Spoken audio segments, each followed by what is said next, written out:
Assalamualaikum warahmatullahi wabarakatuh. Salam sejahtera, semoga kasih sayang, keselamatan, dan keberkahan dilimpahkan kepada kita semua. Baik, kita ada di sesi keempat ya, untuk Kaizen, ya, dengan judul Creating Change, Capability, and Basic Reliability. Jadi kita bagaimana di sini ada menciptakan perubahan, ya, kemampuan menciptakan perubahan dan basic reliability atau reliability yang cukup mendasar di sini ya. Di sini basic reliability atau reliability dasar ya, yang bisa dilakukan di pilar pertama daripada model Kaizen ini. Sebagai fondasinya, dari session ketiga kemarin, fondasi yang pertama adalah basic reliability. Ya, kita telah melihat bahwa itu sudah termasuk pengembangan stabilitas daripada 4M ya, di mana 4M itu terdiri dari manpower, machines, materials, and method. Jadi manpower ini sumber daya manusia, mesin, kemudian material, bahan baku, dan method. Itu adalah basic reliability yang bisa kita andalkan. Lalu bagaimana dengan perubahan? Bagaimana capability untuk menciptakan suatu perubahan?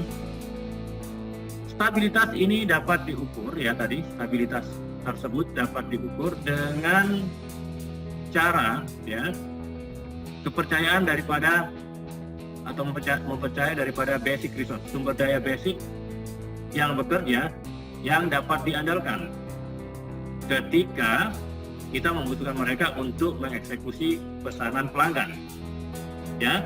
Untuk memiliki basic reliability atau kepercayaan dasar yang berkesinambungan atau berkelanjutan, itu diperlukan pengembangan daripada kemampuan merubah, develop change capability. Perlu ada pengembangan kemampuan untuk berubah. Dengan ini berarti bahwa perusahaan harus mulai mengembangkan budaya. Mengembangkan budaya suatu perbaikan yang berkelanjutan atau perubahan. Budaya berubah atau perbaikan yang berkelanjutan. Sehingga bila diizinkan untuk seseorang untuk diizinkan untuk mengemukakan ide baru, untuk dikemukakan, didiskusikan, dan dicoba pada saat dilakukan simulasi ya, gitu. Atau perusahaan juga ini ya perlu untuk mengembangkan mindset yang berkembang ya, pengembangan mindset, pemikiran, agar dapat menjadi suatu organisasi yang melakukan pembelajaran ya. Jadi sebuah organisasi yang melakukan pembelajaran, perlu dikembangkan suatu mindset yang berkembang di sini ya. Nah, di sini kita lihat kurva daripada perkembangan bisnis, mulai dari start, growth ya, dewasa ini. Kemudian ada skill di sini. Di sini sebetulnya skill S curve ini adalah kalau pada saat dewasa sudah mentok di sini, maka skala untuk meningkatkan itu perlu dilakukan ya, ini. Makanya ada disebut sebagai kurva S. Di sini adalah change management ini. Kemudian menciptakan mindset, sebuah mindset Kaizen ya. Sebelum kita mencoba merubah atau memperbaiki sesuatu, perlu kita meningkatkan kepedulian melalui observasi langsung. Ini adalah bagian daripada semangat Gemba Kaizen, Ono Gemba Kaizen ya. Hampir seluruh orang-orang yang bekerja secara langsung pada operasional itu tidak menyadari ya apa yang mereka sebut sebagai variabel kritis mudah, variabel kritikal mudah. Bagaimana kita mengidentifikasi variabel-variabel kritikal mudah ini atau hal-hal yang berlebihan itu? Tahap pertama adalah mengembangkan kemampuan berubah, yaitu untuk melibatkan cross-functional focus group. Ya, kita melakukan fungsi silang daripada kelompok ya. Kita fokus kelompok ya, fokus group ini dalam kepedulian terhadap pelatihan untuk kepedulian terhadap hal-hal yang berlebihan tadi. Nah, ini untuk membantu mereka memahami, mengerti bahwa mereka memiliki peluang untuk suatu perbaikan ya. Ini langkah pertama. Sedangkan tahap kedua adalah untuk memberi fokus kelompok daripada grup tersebut ya, kelompok untuk mengeliminasi mudah tersebut. Sebagai tantangan mengeliminasi mudah tersebut, di mana dilakukan atau di mana mereka bekerja ya, di mana itu bisa dilakukan ya. Jadi kita bisa mengeliminasi hal yang berlebihan itu di mana hal itu bisa dilakukan ya. Kemudian berikutnya di sini ada 4 MS, basic reliability dibahas lagi di sini. 4 MS di sini untuk major issue. Basic reliability ini terdiri daripada bagaimana menganalisa 4 MS ini ya. 4M tadi ya. Nah, di sini suatu contoh kita lihat sebuah kapal yang melalui sebuah kanal di mana tingkat airnya, di mana juga di karang itu ukurannya berbagai macam bentuk atau ukuran.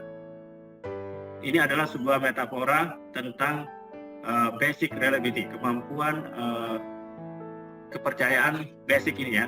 Jika tingkat airnya ini rendah, tentu ada kemungkinan kapal tersebut akan menabrak karang yang besar dan tenggelam.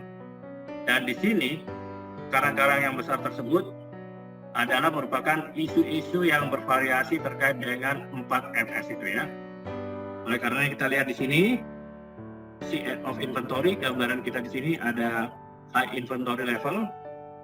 Kemudian ketika ini high inventory levelnya berkurang, ada kemungkinan ini akan menabrak karang ini ya.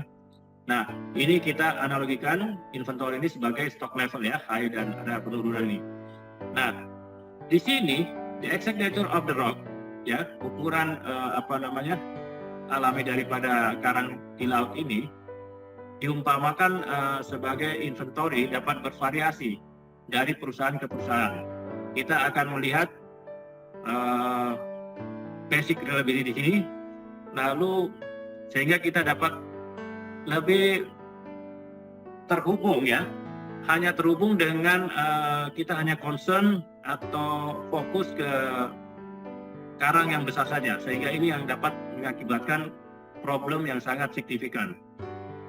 Jika mereka tidak kita perhatikan mulai dari awal, karang yang besar tersebut ya merupakan adalah variabel yang kritis.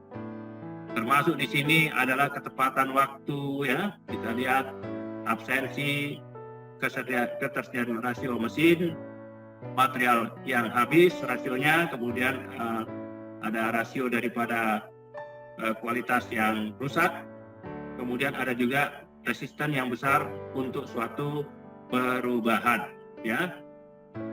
Nah, di sini juga ada inventory conceal, bagaimana kita memperbaiki inventory yang dan problem-problem yang menyebabkan pada suatu proses produksi. Mulai dari sini kita lihat problem solving dan bagaimana menurunkan stok, kembali lagi ke problem solving, menurunkan stok, problem solving, dan ini adalah suatu lingkaran inventory conceal tadi ya. Kemudian di sini kita lihat main basic reliability and standardizing, people basic reliability. Ya, basic reliability untuk di dalam tahap pertama ini adalah manusia ya. Jadi lebih kita fokuskan ke ketepatan waktu dan absenteeism, jadi ketidakhadiran ya. Ini adalah sangat penting ya, variabel basic reliability yang sangat penting. Kita perlu memeriksa critical variable ini secara reguler ya, secara teratur ya. Dan kita harus peduli apa yang akan terjadi karena adanya hal-hal yang cukup kita anggap ini cukup rendah dalam waktu, dan tingginya ketidakhadiran ini yang tersembunyi ini bisa tercipta dalam suatu aliran ya. Dalam hal ketepatan waktu itu berhubungan dengan disiplin di tempat kerja ya, dan semua skenario yang menyebabkan hal tersebut. Ketika juga material ini mengalir dengan waktu tunggu yang minimal ya, ketidakhadiran yang tidak diharapkan ini dapat secara lengkap ini bisa mengganggu sebuah aliran operasi ya, sehingga beberapa realitas basic atau dasar ya, bagaimana mengukur beberapa reliability basic ini perlu dilakukan untuk menghindari hal tersebut. Nah, target utama daripada kelompok ini untuk dilibatkan yaitu supervisor dan orang-orang di HRD. Mereka perlu memahami akar masalah ketidakhadiran. Mereka sebaiknya menyusun target untuk mengurangi dan mengambil suatu langkah-langkah untuk mencapai target tersebut ya. Sedangkan standardizing, bagaimana standarisasi ini, seperti di sini ada STCH, menstandarisasi, mengerjakan, memeriksa, dan menindak atau melakukan tindakan. Sangat dinyatakan ini sangat penting, konsep yang sangat penting, dan merupakan suatu alat untuk memperbaiki sumber daya manusia sebagai basic reliability tadi. Nah, basic reliability dapat diciptakan dengan memulai suatu standarisasi atau menciptakan suatu standar yang akan menyelesaikan hal-hal yang partikular, yang sangat pokok di sini ya. Dan selanjutnya ini adalah suatu yang penting untuk menerapkan standar tersebut ya. Operator perlu diinformasikan dan di-training. Nah, pada saat mengerjakan ini melibatkan bagaimana kita melakukan pengajaran dan pembelajaran ya. Ini kita lihat SECA ya, Standard Do Check and Action. Perbaikan, roda perbaikan dan standar Kaizen, improvement wheel dan Kaizen standar. Kita lihat di sini manajer dan supervisor sangat mengerti tentang siklus daripada STCA tersebut. Nah, tergantung daripada jawaban ya, pada pertanyaan-pertanyaan yang ada itu, kita sangat butuh suatu tindakan ya, di mana jika supervisor dan operator keduanya ini menjawab iya, maka selanjutnya kita harus mengganti standar tersebut, dan sangat jelas tidak efektif untuk mengatasi isu tersebut. Nah, jika supervisor menjawab ya, tetapi operator menjawab tidak, maka kita harus melakukan instruksi dan melakukan training kepada operator. Adanya instruksi bekerja ya. Jika supervisor menjawab no dan operator menjawab ya, maka selanjutnya kita harus mendokumentasikan dan menerapkan suatu standar. Nah, ini jawaban-jawaban ini membuat kita selalu melakukan suatu tindakan yang berbeda. Jika supervisor dan operator sama-sama menjawab tidak, maka kita harus membuat juga suatu standar. Kalau tadi menerapkan standar, yang ini membuat standar. Visual yang baik daripada standar manajemen ya, visual yang baik dari standar manajemen, dan SDCI yang siklus SDCI yang sangat menjadi suatu alat yang berguna untuk mengatasi isu-isu yang banyak tersebut terkait dengan reliability, keterpercayaan kita terhadap manpower ya. Nah, di sini ada standar definisi dari Kaizen. Standar itu adalah merupakan kunci perbaikan, dan standar yang terbaik diketahui is the best known way. Jadi standar itu adalah cara terbaik yang diketahui untuk melakukan suatu tugas. Cara terbaik untuk memiliki suatu throughput yang dapat diprediksi ya, hasil yang dapat diprediksi lebih ya, adalah untuk menyusun suatu standar dalam semua departemen. Bagaimana kita mengukur masalah tersebut yang berhadapan dengan kita, dan bagaimana mengatasi masalah tersebut. Nah, di sini gambarnya ini ada wheel of improvement, ada ban untuk suatu perbaikan, di mana tumpuan dari suatu perbaikan ban ini supaya dia bisa melangkah lebih ke atas adalah suatu standar untuk mencapai suatu kualitas yang lebih baik. Dan tentunya tanjakan itu adalah bagaimana kepedulian yang tinggi terhadap suatu kualitas. Nah, tentunya ini akan berhubungan dengan waktu dan kualitas ya. Waktu akan memberikan langkah ke depan daripada ban ini, dan kualitas ini akan meningkat seiring dengan berjalannya ban perbaikan tersebut ya. Jadi setiap waktu ada perbaikan dibuat pada area produksi itu, maka adanya suatu hal yang strict dilakukan untuk suatu standar, dan itu adalah suatu kunci bagaimana kita memaintain, memelihara keduanya, baik itu kinerja daripada overtime, dan bagaimana juga kita meningkatkan kinerja daripada sistem perbaikan yang berkelanjutan di masa mendatang. Jadi bagaimana juga meningkatkan kinerja di masa depan melalui suatu sistem perbaikan yang berkelanjutan. Nah, ini. Kemudian mesin sebagai basic reliability. Sekarang yang mesin ini. Ketika overall equipment effectiveness of key equipment, disingkat OEE, overall equipment effectiveness ini sangat rendah, atau hampir semua daripada tidak dapat kita andalkan, isu daripada mesin ini dapat sebagai basic reliability dapat timbul ya. Nah, OEE ini indikator kinerja kuncinya ada 3 kelompok yang akan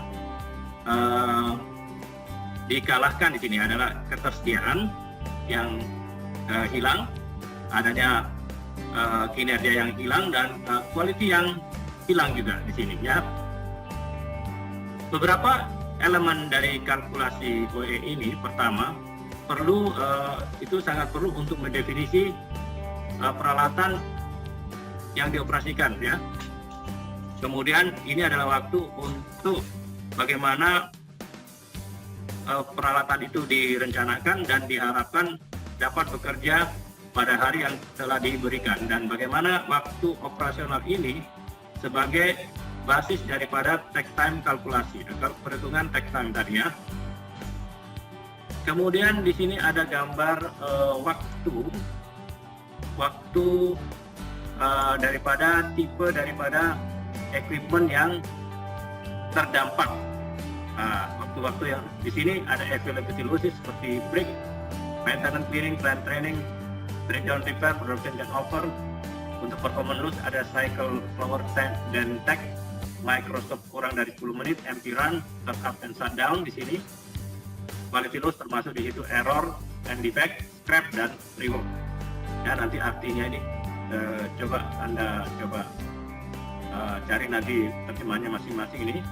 Dan ini adalah bagaimana kita mengefektifkan penggunaan daripada equipment tersebut ya.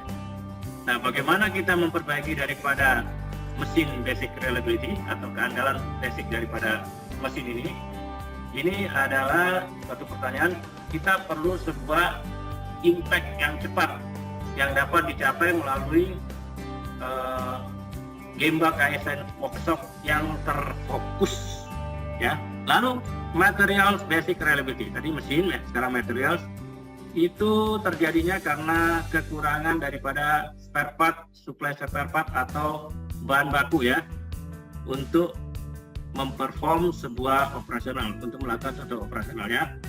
Dalam beberapa kasus ini bisa karena eksternal supplier yang tidak dapat diandalkan dan adanya keterlambatan daripada delivery, atau dia juga bisa karena keterlambatan dalam proses internal logistik yang membuat mesin berhenti karena material ini tidak tersedia pada tempat yang tepat, waktu yang tepat, dan kuantitas yang tepat ya.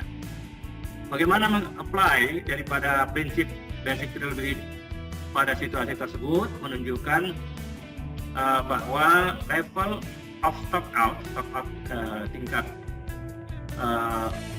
daripada stok ini sudah habis ya, itu rendah, dan bahwa perlu ada buffer yang buffer safety ya yang cukup besar dari suatu proses inventory ya, perlu dibuat sehingga aliran material ini tidak terganggu ya.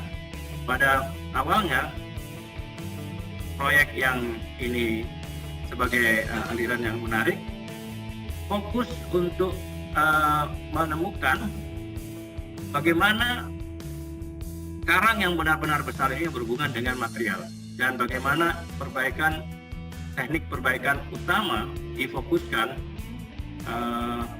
pada tim yang melakukan perbaikan. Fokus grup tim ini untuk aliran material ini adalah suatu rencana dan juga bagian daripada logistik, serta orang-orang yang melakukan pemesanan material itu mereka yang bertanggung jawab untuk penyimpanan dan transportasi daripada titik-titik yang digunakan.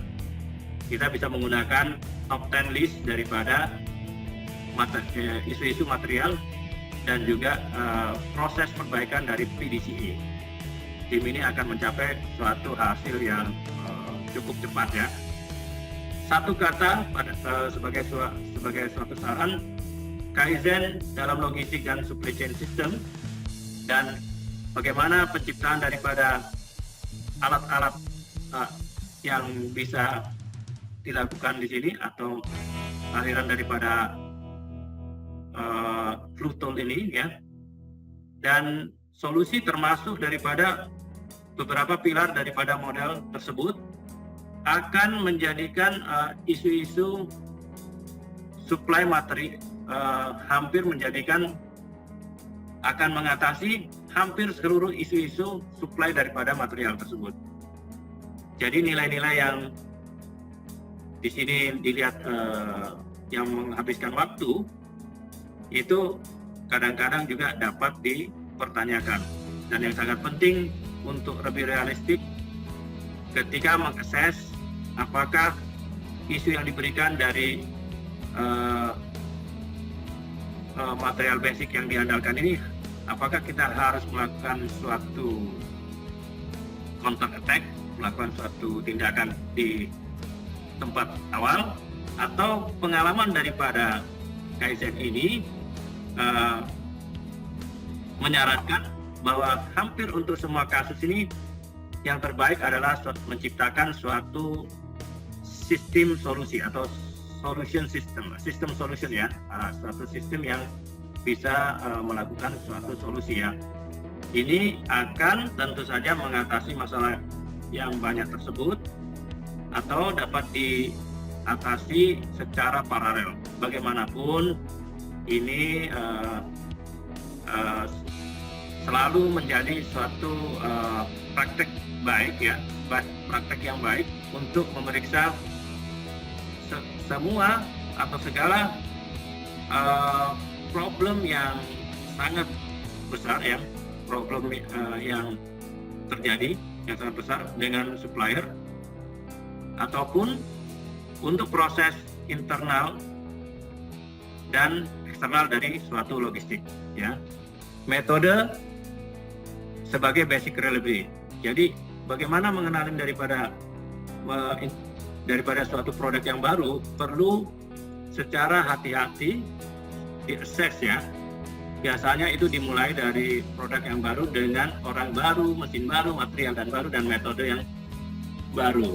Kita alasannya ini dapat akan mencampur daripada alur tersebut ya, alur solusi dari sebagai solusi ya, dengan menemukan parameter yang terbaik untuk proses tersebut, dan akan mengambil waktu yang cukup, tambahan waktu dan diskusi ya. Cara terbaik untuk memulai suatu penciptaan daripada full flow project ini adalah dengan sebuah proses yang stabil dan dapat diandalkan terkait dengan manpower, mesin, material, dan metode. Ketika tidak ada produk yang baru yang diperkenalkan atau paling tidak ada suatu perubahan major yang terjadi pada proses saat ini, maka dapat disarankan untuk memeriksa keandalan daripada metode saat ini sebelum kita memulai suatu project, aliran suatu project yang kita akan andalkan di sini ya. Ini dapat dicapai dengan melihat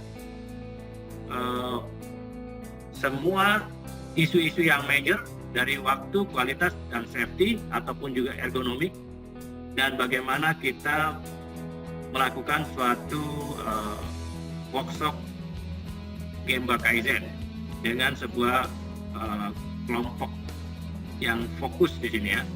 Nah, ini ada gambar Gemba Kaizen di sini, mengidentifikasi bisnis problem, kemudian kita observe, mengidentifikasi akar masalah, membuat perbaikan untuk mengatasi masalah, dan memonitor improvement dan readjust bila diperlukan. Nah, prinsip daripada basic method ini terkait dengan semua isu tersebut ya. Multiple basic reliability, resistant to change. Jadi ada resisten untuk perubahan, ada keengganan ya, ini ya. Nah, karena adanya proyek yang berubah atau ide pada suatu perbaikan yang dipaksa oleh seseorang di dalam perusahaan itu atau dari pusat, sehingga itu mengakibatkan orang-orang ini sekarang sering melakukan reaksi terhadap hal yang direncanakan, diajukan tersebut ya, dengan membantah dan juga memberikan highlight pada kendala dan memberikan suatu excuse ya, suatu hal yang mereka ingin hindari. Kadang-kadang itu terlihat mereka dalam pemahaman PDCA yang dilakukan, dan mereka bilang jangan merubah sesuatu pun.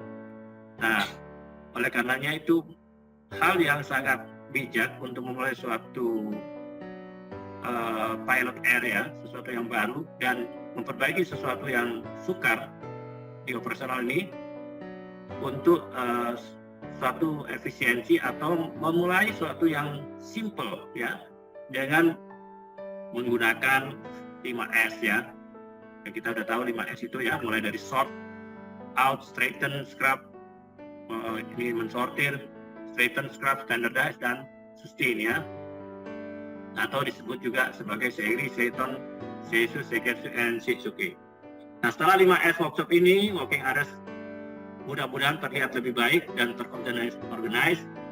Orang akan melihat banyak hal-hal yang bisa dirubah. 5S ini dapat juga secara diperlukan sebagai step dasar sebagai dalam sebuah proyek full flow ini ya, dan itu juga akan memperbaiki keberlanjutan daripada solusi yang baru dan standar yang baru. Banyak perusahaan sekarang mengembangkan apa yang mereka sebut sebagai strategi pada perbaikan berkelanjutan, continuous improvement, yang mana sama aja dengan istilahnya Kaizen. Oke, arigato untuk sesi keempat. Kita nanti ketemu pada sesi kelima. Sayonara.